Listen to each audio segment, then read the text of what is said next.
Se graban las clases ahora.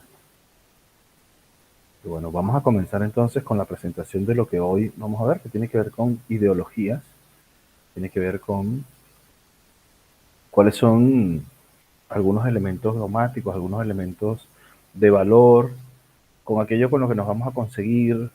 eh, Pueden utilizar algunos elementos de esta clase si desean incluirlos en su ensayo, lo pueden hacer, no es obligatorio, ¿ok?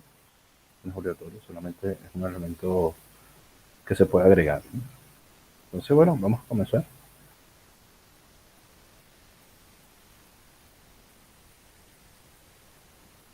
Bueno, hoy vamos a trabajar doctrinas políticas, vamos a acercarnos un poco hacia lo que son las doctrinas políticas, y las doctrinas políticas fundamentalmente nos relacionan la economía como un principio muy robusto, el Estado, que es esta forma de organización del poder público, y la vida, que deambula y pendulea entre el Estado, la vida cotidiana, la economía, las interacciones, las relaciones sociales, en fin.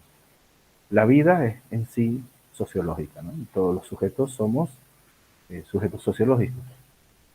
Eh, Una de las producciones y de las reproducciones sociales más comunes es precisamente la vida del Estado y la vida de lo económico. Las teorías con las que nos vamos a presentar ahora y las que nos vamos a hablar tienen que ver con eso, con la vida y cómo la política se procura a sí misma y se asume con la capacidad de hacer teoría de nuestras vidas, es decir, de establecer parámetros para una forma de vida, siempre, y eso sí comienzo diciéndoles esto, siempre planteándose la mejor forma de hacer las cosas, que es el concepto de la política. La política es precisamente la forma de hacer las cosas cuando hablamos del Estado. Recordemos que estamos hablando de filosofía política, estamos hablando de la política como un conjunto de elementos y prácticas y sistemas de valores y sistemas de representación que van a dar teóricamente con un fin utópico final, que es el bienestar de todas las personas, el bienestar colectivo, el bienestar de unos pocos, el bienestar de otros, pero básicamente es el bienestar. ¿Sí? Seguimos.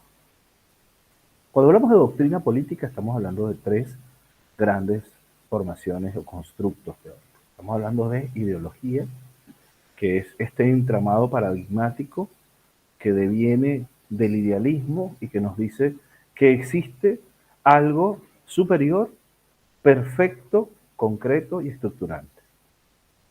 Nos estamos hablando también de una organización social que nos habla de un proceso de cómo se dan las relaciones y los movimientos dentro de una sociedad. Y nos habla que esos movimientos y esas relaciones están basados en unos principios que son unas normas de funcionamiento y unos valores que son elementos asociados a la dignidad y a la posibilidad, es decir, a lo que yo le atribuyo a la cosa y lo que la cosa me atribuye a mí. Entonces, fundamentalmente, tenemos estos tres grandes constructos. Ellos, por supuesto, nos van a determinar la política, la ciencia, la actividad, todo lo que estamos haciendo.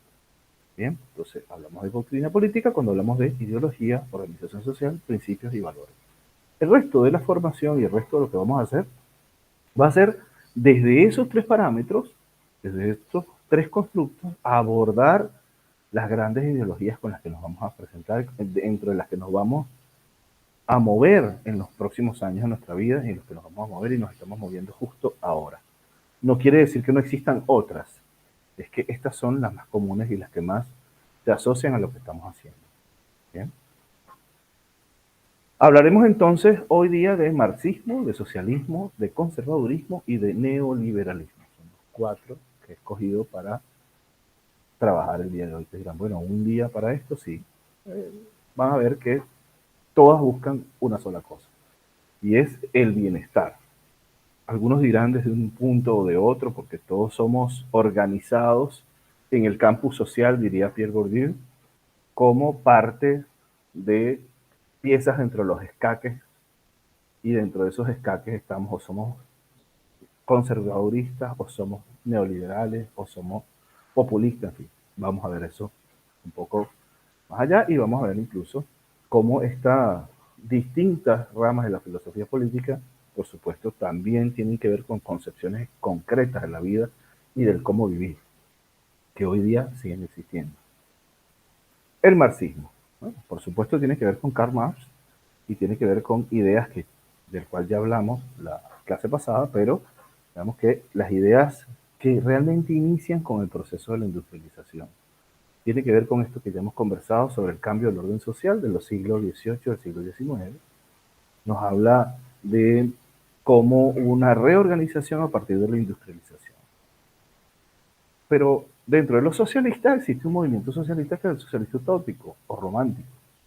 Los socialistas utópicos o románticos son sujetos que asumen que, como Saint-Simon, que asumen que las sociedades son ideales, pueden ser ideales e igualitarias.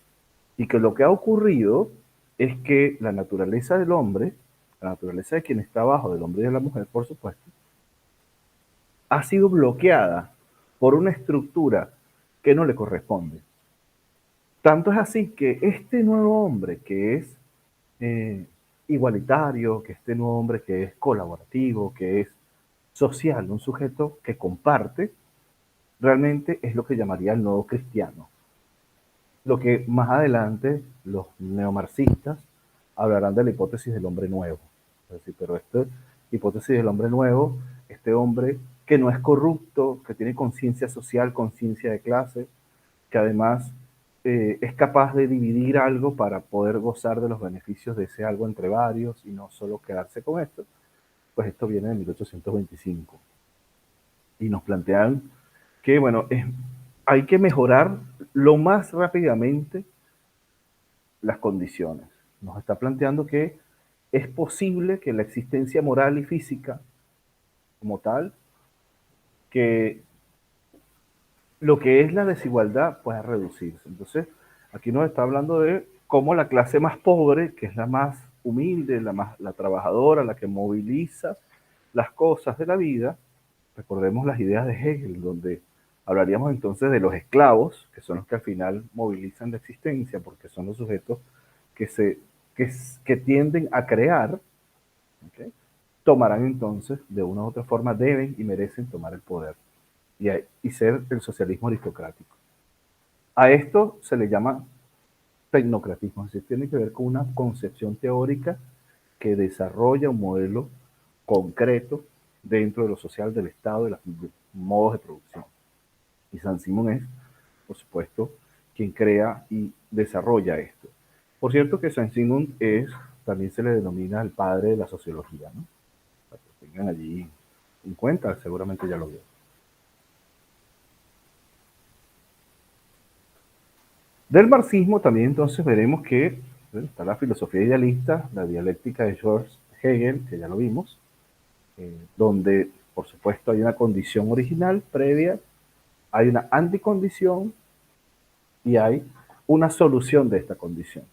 Es decir, estamos hablando de la dialéctica hegeliana, donde entonces nos hablará y lo tomará Marx y dirá, existe un orden social, ese orden social no satisface las condiciones, debe revertirse a través de un proceso revolucionario y de una revolución que se genera, se termina produciendo una nueva sociedad más igualitaria, una nueva sociedad más equitativa, una nueva sociedad relacionada más con lo que es la dimensión estructural de lo moral, es decir, una sociedad que beneficia a todas las personas que están en ella, ¿no? Como que se manejan de una forma similar. Ahora, en esta filosofía, en este proceso dialéctico, por supuesto, eh, hay una construcción que parte más bien de la destrucción de lo que está allí. Entonces dice, bueno, necesitamos salir del modus vivendi, del capitalismo, de esta distribución que no es equitativa, esta economía de mercado que es terriblemente perversa y que está generando que los burgueses pasen a sustituir a la monarquía en el control de la sociedad. Entonces, a eso se le revela todo esto y el socialismo pasa a ser básicamente una crítica al capitalismo y una forma de una solución a él. ¿Sí? Y aquí quiero detenerme un momento, es que tanto el capitalismo, fíjense las fechas, por eso se los coloco, Smith 1723 a 1790, Hegel 1770 a 1831, Marx un poquito más atrás. O sea, estamos hablando de un periodo de la historia donde el mundo, donde la humanidad se está preguntando cuál es la dinámica de las relaciones sociales, cuál es la forma en la que debemos coexistir. ¿Es el ejercicio de unos dominando a otros o es el ejercicio de estos otros que fueron dominados dominándolo todo? ¿Qué es lo que hay allí? Este es el planteamiento que se da para esa época. Bueno, son herederos de las ideas románticas, herederos de la libertad, de la naturaleza y de todo esto. ¿Bien? Ahora, el marxismo tiene una línea que existe, todavía existe dentro de su proceso, y dice, bueno, hablamos del nuevo proletariado, el hombre revolucionario, este emancipador, va a decir Marx en el Manifiesto Comunista, y va a decir que nosotros realmente tenemos que ser guiados por este hombre nuevo que después el movimiento revolucionario cubano y otros latinoamericanos lo toman como el hombre y el sujeto nuevo para poder intervenir sobre lo social. Por supuesto, sigue siendo utópico, porque un hombre nuevo no puede surgir de una vieja sociedad, tiene que surgir de una sociedad revolucionaria. El problema está en que, así como, y ya lo veremos, las ideas del liberalismo caen porque la estructura no lo soporta, las ideas socialistas y revolucionarias caen porque el sistema no lo soporta. El sistema es lo humano, la interacción, es decir, la realidad, que es aquello que compartimos todos en nuestras intersubjetividades. Eso que tenemos no soporta estas ideas. Así que siguen siendo idealistas. Y bueno, la abolición de la propiedad burguesa, el libre mercado y poner los medios de producción en manos del Estado es precisamente, son los tres grandes objetivos de los movimientos socialistas. En este caso, el planteamiento que contra las ideas de Smith plantea también el marxismo. De allí aparecen entonces dos cosas, el socialismo y el comunismo. Para Marx lo que debe generarse es el comunismo, un comunismo que hace una distribución eh, de todo el bienestar, de todos los recursos, de todas las cosas, equitativas, es decir, todos por igual y de una manera muy racional. Ambos, el socialismo, el comunismo y el socialismo, parten de un hombre racional. Ese hombre racional es un sujeto que se enfrenta a la realidad entendiendo que los recursos son limitados y que deben distribuirse conforme una razón, conforme una operación matemática que le permita la mayor suma de bienestar posible a todas las personas. ¿Bien? En segundo lugar, tenemos entonces un socialismo, ya hablamos del comunismo, donde todos somos muy parecidos, y tenemos un socialismo utópico, donde hablamos de la igualdad política, social y económica, que sigue siendo idealista, que es la que Francisco nos da, y un socialismo científico, que fue el que pudo desarrollarse en los países socialistas del bloque socialista. Tenía que ver con una estructura y con una praxis. De allí también surgen, o de la filosofía de la praxis, surge mucho el socialismo pragmático. Y nos habla de una planificación racional de la vida cotidiana y del quehacer social. Esto es un principio que se aplica cuando Stalin desarrolla los modelos de los quinquenios. ¿Qué eran los modelos de los quinquenios? Era producción de un determinado producto, de una determinada sustancia, de un determinado recurso, la transformación de algún recurso durante 5 años, para luego evaluar su eficiencia, que a su vez estaba dada por la capacidad de satisfacer la necesidad del colectivo. Es decir, agarraban a la Unión Soviética, la dividían en unidades productivas, cada una durante 5 años desarrollaba una parte de la economía y solo esa parte, y la conectaba con el resto. Esto también se emulaba y se asociaba con lo que en la familia se hacía. Cada quien tenía su trabajo, desarrollaba y producía algo y lo distribuían por igual. Ese era el principio fundamental. Y esto duró 60, 70 años, hasta que empezó a hacer un poco de agua con lo que ya sabemos, ¿no? Bueno, y luego viene la planificación, y el principio es que la planificación sustituye al principio del libre mercado. Tanto es así que existe una solución de Lance-Lanier que plantea cómo, y hay un artículo que les voy a dejar en la pestaña de esta clase, donde a través de un cálculo matemático, la apropiación o la adjudicación de un recurso sobre un determinado sujeto dentro de un cuerpo de sujetos que ya tienen recursos no cambia ni desestabiliza el sistema, sino que lo extiende. Esto es la solución de Lenner, dada en términos muy planos, que indica que el manejo racional de los recursos es perfectamente bueno y es perfectamente viable como forma de sustitución del mercado. Volvemos a esto. ¿Quién rige la economía y quién rige la riqueza? ¿Quién rige el bienestar? Asociando bienestar con riqueza en el caso de los estados socialistas y además acumulación, bienestar y riqueza en el caso de los estados capitalistas. Entonces, ¿qué es el bienestar? ¿Cómo se obtiene el bienestar? ¿Por medio del ejercicio de la libertad del sujeto que produce o el Estado que produce para el sujeto? Seguimos en una dialéctica social que continúa hasta nuestros días. Hoy, en las manifestaciones más que ya no se denominan de derecha o de izquierda, sino más democráticas o populistas, se va a ver esto. Lo vamos a ver más adelante. Pero fíjense cómo Lance Lerner plantean que se puede matemáticamente decir o hacer esto. Es un estructuralismo puro y se puede sustituir el mercado, que es otra utopía. El libre mercado, que ya vamos a ver por qué es otra utopía. El conservadurismo, fíjense, vuelvo a colocarles la fecha. Edmund Burke plantea el conservadurismo en 1790. Nos va a hablar en este libro sobre reflexión sobre la Revolución Francesa. Yo se los puse en inglés, perdón.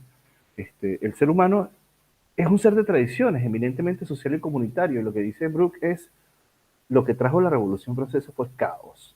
Lo que trajo la Revolución Francesa fue la sustitución de una oligarquía por otra. Lo que trajo la Revolución Francesa fue un libertinaje, un liberalismo que de las ideas, pero que nunca se dio en lo social. Y fíjense qué interesante, y es un cuestionamiento a la Revolución Francesa sobre la libertad, la igualdad y la fraternidad, y dice, antes de esta revolución se vivía con más paz, con menos conflictos sociales y con menos variaciones en la vida. Sabía un hombre dónde nacía y dónde moría, como diría el tango, ¿no? Entonces, lo cierto es que Brooke se enfrenta a las ideas humanistas, románticas, que tenía el movimiento de la Revolución Francesa, y también nos dice otra cosa, nos dice, fíjense cómo el advenir de la Revolución Francesa hace una secularización, es decir, pone en manos de las personas el poder, se lo quita a la iglesia, se lo quita al rey o a la reina, se lo da a las personas y termina generándose un caos. Porque el Estado no es definitivamente lo que se cree. El Estado avanza con el poder supremo de una sola persona, de un rey, de un líder puntual, concreto, al que todas las personas ven. Él plantea algo así como un faro de saber, un faro moral, ¿no? Esto, por supuesto, es lo mismo que reproducen las grandes dictaduras. Las grandes dictaduras de América Latina eran muy, muy conservadoras. De hecho, la iglesia estaba justo al lado de ellas, por lo general. La última gran dictadura en América, la dictadura de Pinochet, es un ejemplo del conservadurismo. Uniformes, formas de hacer las cosas. Hoy día la crisis que se da en Chile tiene mucho que ver con estos movimientos liberales, sociales y populares que estaban ahí. Esos tres no es lo mismo, son tres movimientos distintos que estaban a su vez dominados por el conservadurismo. Que lo que hace el conservadurismo es decir, necesitamos protección económica, por ejemplo. El ser humano es un ser de tradiciones, es eminentemente social y comunitario. El ser humano merece morir en su comunidad, merece eh, defender a su patria, merece estar en su patria, ver su patria crecer y crecer con su patria, ¿no? Y tiene que ver con yo soy el hijo de fulano, de una persona, y quiero coexistir con él en este mismo espacio.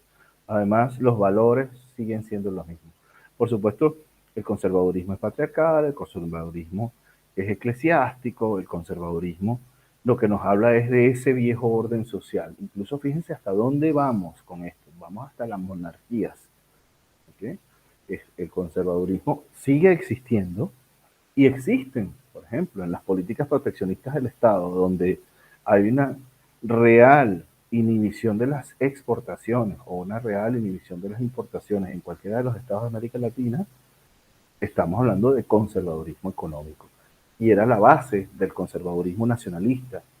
Por ejemplo, el conservadurismo nacionalista español prohibía la importación de otras cosas. Y, por así decirlo, la Argentina, si nosotros nos vamos a ver un poco la historia de la economía de mercado argentina, es proteccionista, es conservadorista, o sea, existen. ¿Qué quiero decir con esto? Que estudiamos estas ideas, las de hoy, entendiendo que la sociedad hace uso y consumo de ellas a partir de lo que le hace falta, lo que necesita y lo que acomodaticiamente le resuelve. Y eso es así. Por ejemplo, en el caso cuando veamos populismos y democracias, o populismo, republicanismo y democracia, lo que está detrás de esto es que precisamente cómo se maneja la protección o no. Y fíjense que los populismos son también conservadores. No extraña que muchos de los populismos se defiendan o no acompañen propuestas como la ley del aborto y otras tantas, ¿no? Vamos a ir viendo un poco esto y por qué es lo que pasa allí, por qué hay esto. Lo cierto es que el conservadurismo es altamente nacionalista, ¿sí? Va a estar siempre defendiéndose y va a estar siempre atendiendo a lo propio. Bien. El liberalismo surge como respuesta a todo esto. El liberalismo está, pero fíjense nuevamente, les coloco las fechas, sigue siendo este proceso, sigue siendo siglo XVIII, siglo XIX, fíjense, a principios del siglo XX, por acá, estamos con Weber, nos va a decir, bueno, ya terminando su vida va a ser esto, y nos va a hablar de un individualismo metodológico que es la base del liberalismo. El liberalismo metodológico lo que dice es que lleva el comportamiento social a un principio de homocedasticidad estadístico y dice que las propiedades de los sujetos, de los pequeños sujetos, se reproducen en las sociedades, en los grupos más grandes. Eso es, por supuesto, sociología científica y nos está hablando de, si eso es así, entonces la dinámica intersujeto dentro de los individuos, lo que hacemos nosotros en nuestra vida cotidiana, esto que hacemos nosotros con el comercio pequeño es lo que va a terminar haciendo en el comercio más grande. Entonces, este liberalismo metodológico de Max Weber, por supuesto, como base nos va a decir, bueno, deje el laissez-faire, de la que estábamos hablando, que es un término acuñado en Francia en el siglo XVIII, nos dice, bueno, es dejar hacer, dejar que las personas hagan, y es un término muy romántico también. ¿Por qué? Porque entonces si se supone que la manifestación de la naturaleza es un principio del romanticismo y lo que hacen los seres humanos es lo natural, la naturaleza se compensa a sí misma como un ecosistema, entonces hay que dejar hacer a las personas lo que consideren correcto. Entonces, el liberalismo económico en el que la oferta y la demanda van a equilibrar la producción y el consumo, fíjense, les completo la idea completo porque total, porque es esto, la oferta y la demanda equilibran la producción y el consumo, lo que yo gasto y lo que yo produzco. Se van regulando a partir de eso. Bueno, nos va a decir Friedrich Hayek que, bueno, hay otras cosas. Uno de los principales teóricos del liberalismo va a decir, bueno, también hay matrices de libre mercado. Hayek es uno de los autores más interesantes de ver porque hay una defensa del libre mercado enorme y plantea, bueno, que mientras más oferta hay, más la demanda se va a controlar y se va a equilibrar. vamos a ver qué pasó con eso, y esto pareciera ser algo así como la idea de socialista del hombre nuevo. Bueno, el equivalente del liberalismo, de esa idea socialista del hombre nuevo que se apoya en un comportamiento moral igualitario, es esta idea del libre mercado. Esta idea del libre mercado es que el libre mercado, el mercado y las instituciones que están dentro del mercado se regulan, se autorregulan y son suficientes para hacerlo. Nos va a decir entonces el liberalismo, y fíjense qué interesante, el liberalismo trabaja con la libertad individual, con los principios de igualdad ante la ley, la defensa de la propiedad privada, la libertad de cultos, la división total de los poderes, la defensa y las limitaciones del poder del Estado, la tolerancia, el establecimiento de códigos civiles. Fíjense quiénes están ahí, hemos hablado de algunos de estos, ¿no? Hemos hablado de Voltaire, hemos hablado de Locke, hemos hablado de Rousseau, de Montesquieu. Fíjense quiénes son las bases del liberalismo. Los hemos estado tocando, les hemos estado dando la mano, hemos estado viendo un poco más de ellos. Ahora fíjense dónde estamos, ¿no? ¿Por qué? Porque se dice que solo los códigos civiles son los que regularían el comportamiento de las personas, pero los códigos de comercio no.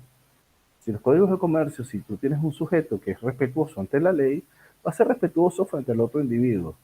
Y si va a ser respetuoso frente al otro individuo, no es necesario regular la actividad económica. La actividad económica se regula libremente. Además, recordemos que el hecho de que ellos planteen que existe una libertad de culto es que asumen que hay un culto. Es decir, que los sujetos morales, sociales, también son sujetos religiosos. Son personas que tienen una moral estructurada con base en sus religiones. Eso es otro supuesto. Volvemos a esto de que todo lo que estamos viendo, que son doctrinas, son aparatos teóricos, son modelos teóricos. ¿Bien? Por eso se les llaman tecnocracias.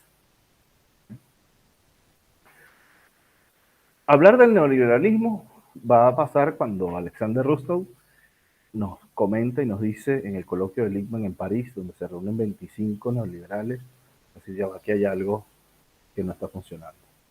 Y era esto que les decía del libre mercado. No es tan cierto que existe un libre mercado. No es tan cierto que existen tantas empresas como para generar determinado producto, ni tantos consumidores como para absorber esos productos. Lo que significa que tiene que existir algo como el Banco Central. Y aparecen los bancos centrales a regir el comportamiento de la moneda y las relaciones de comercio, pero desde un punto de vista mínimo. El neoliberalismo recupera la idea de que el Estado debe intervenir, pero poquito, poco, muy poquito, solamente a través del establecimiento de un banco central, porque la economía es la reproducción de la vida social. Tanto es así que para el neoliberalismo y para casi todas estas corrientes, la clase social se define como un patrón de consumo y unos hábitos de relación. Para establecer hábitos de relación, a su vez, yo tengo patrones de consumo. Es decir, si yo voy a bautizar a un hijo, pues necesito comprar algunas cosas. Si yo voy de viaje, de turismo, pues necesito comprar algunas cosas. Y el turismo, el viaje y todo esto puede ser una resultante de un trabajo arduo y largo que yo hice. Todas estas tecnocracias van a tener un qué hacer con estas dos cosas, con los hábitos y los patrones de consumo. Volviendo a Alexander Rusto, nos va a decir que, bueno, que tiene que existir un neoliberalismo. Sí, tiene definitivamente que manejarse una economía de mercado, pero regulada por el Estado. Regulada por el Estado. Fíjense que es de 1938 y todavía creemos que el neoliberalismo es de 10 años atrás, ¿no? Lo cierto es que va a ser fundamental porque ellos se dan cuenta que el mercado no es libre, el mercado está tomado por algunas pocas empresas. De hecho, si se dan cuenta, yo podría decirles, bueno, un ejemplo, ¿cuántas compañías en Argentina nos ayudan a nosotros a cruzar el Río de la Plata para ir hasta Uruguay y, no sé, comernos un chivito del otro lado? Dos, tres a lo sumo, no más. ¿Hay posibilidad de escoger? No. ¿Cuántas compañías nos permiten viajar? ¿Cuántas compañías nos permiten rodar? ¿Cuánto nos abastecen de combustible? ¿En cuántos lugares podemos comprar ropa?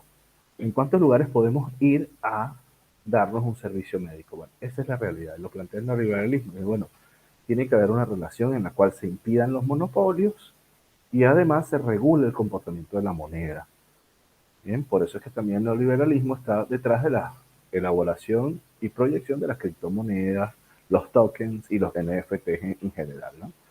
Pero va a ser bien importante del neoliberalismo que enfrenta al liberalismo bajo este modelo bien interesante que tomé de una página, y está todas las fuentes de cada una de las láminas, y es que para el liberalismo, bueno, hay como un egoísmo, se supone que la base es el egoísmo humano, las personas son egoístas para los liberales.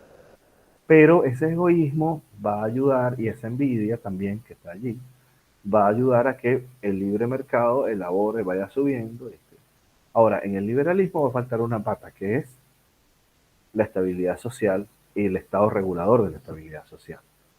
En el liberalismo total, lo que va a ocurrir es que no hay estabilidad social porque no hay regulación del Estado. Eso es lo que va a plantear el nuevo modelo neoliberal. Fíjense cómo, y aquí hago, solo me detengo unos minutos, cómo las redes sociales y cómo los sistemas de información nos infoxican, es decir, nos llenan de información innecesaria. Esa infoxicación hace que pensemos lo contrario. Pensemos que el neoliberalismo salvaje es el que hace que todo sea libre y no importa lo que le pase a la gente en la calle, y el liberalismo es, bueno, es una cosa ahí antigua.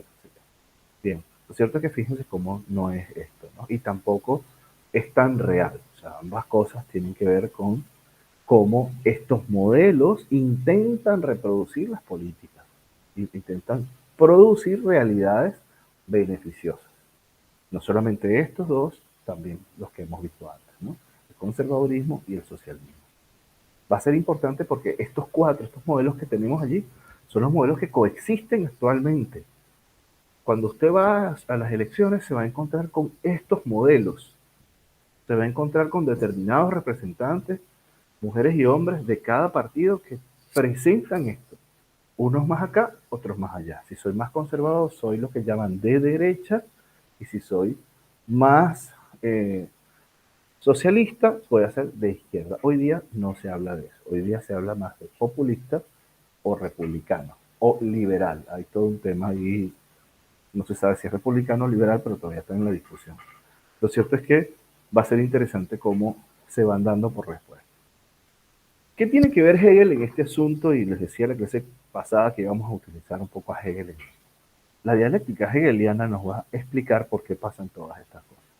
Fíjense cómo ante una tesis aparece una antítesis y luego aparece una síntesis. Cada modelo que hemos estado viendo es la síntesis que propone resolver la antítesis que genera la dificultad del modelo anterior de responder a las sociedades y de responder con soluciones concretas. Bien, así que este modelo, no hay nada más interesante que ver cómo la teoría nos reproduce la realidad, nos va dando cuenta de lo que pasa, ¿no?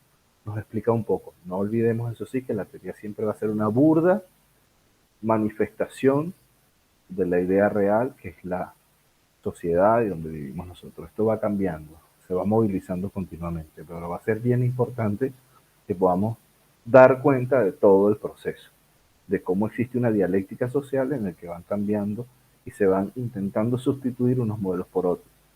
El tema es que en lo social y en las sociedades pasa como pasa en el inconsciente colectivo. Es decir, los principios de funcionamiento se van también quedando. Entonces existe un elemento polisémico, polifuncional en nuestra mente, donde podemos ser un poco liberales, un poco conservadores, un poco también socialistas, ¿por qué no? Y un poco de todo esto. Y a la hora de las políticas tenemos que ver hacia dónde va uno o hacia dónde va el otro. Hay unas corrientes nuevas que plantean el pragmatismo. Uno de los elementos más pragmáticos es tomar de cada una de las corrientes lo que se requiere.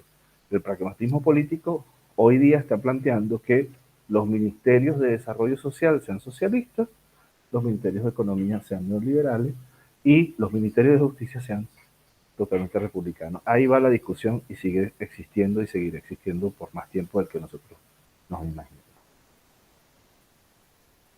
Bueno, eso ha sido todo por hoy. Este es el fin de la presentación y bueno, comenzamos el seminario.